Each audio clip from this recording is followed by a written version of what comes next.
যেহেতু আমাদের খোপাতে আঞ্চলিক ঈদগাহ মাঠ কাল 8টা দেওয়া হয়েছে হুজুর, যেহেতু আমরা শরীয়ত মোতাবেক হয়তো কিছু জানি না, আমি একটা অনুরোধ করুম রাইজক সকলে আসি যাতে কি ধরনের মাঠটা করা লাগে সেই বিষয়ে কিছু একটু করবেন হুজুর, যেহেতু আমরা জানি না, আপনি জানেন। আলেম, আসসালামু আলাইকুম।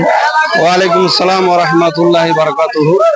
বড় খুশির বিষয়, আনন্দের বিষয়, আগামীকাল আমাদের মানে বকরা ঈদ, যে আমাদের যে ঈদগাহ, সে খোবাতি ঈদগাহর মধ্যে 8টার সময় নামাজ আরম্ভ হবো এই বলে ঘোষণা করা হয়েছে। আমাদের খোবাতিয়া বাজারেও সেটা আমরা জানতে পারছি।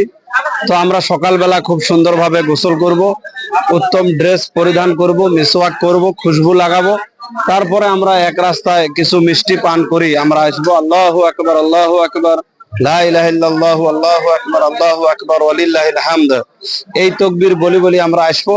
তারপরে 2 রাকাত নামাজ আমাদের ইমাম সাহেব, আমাদের দারুল উলুম খোবাতিয়া মাদ্রাসার হেড মুদাররিস, তিনি আমাদের নামাজ সুন্দরভাবে পড়াবেন।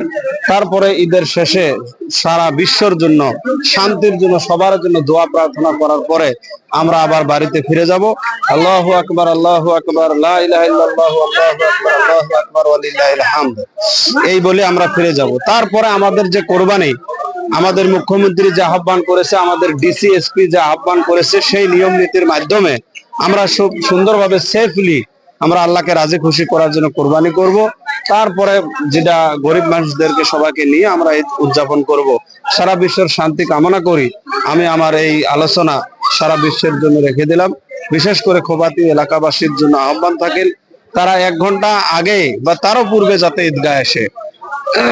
আল্লাহ সবাইকে শান্তিতে রাখুক, এই কামনা করি। ধন্যবাদ। অনেক ধন্যবাদ হুজুর সাহেবকে, যেহেতু মুফতি সাহেব সুন্দর কথা বললো, যেহেতু আমাদের জানা ছিল না। অবশ্যই আপনারা সবাই ভিডিওটা শেয়ার করে দিবেন, আর এই গুরুত্বপূর্ণ কথাগুলো একটু শুনবেন, আর পাইলে একটু মুখস্থ করে নেবেন। হয়তো বেশিরভাগের মুখস্থ নাই, হয়তো বেশিরভাগের থাকতেও পারে। চাচা, আমাদের মাঠ কালকে 8টা দেওয়া হয়েছে, জানেন?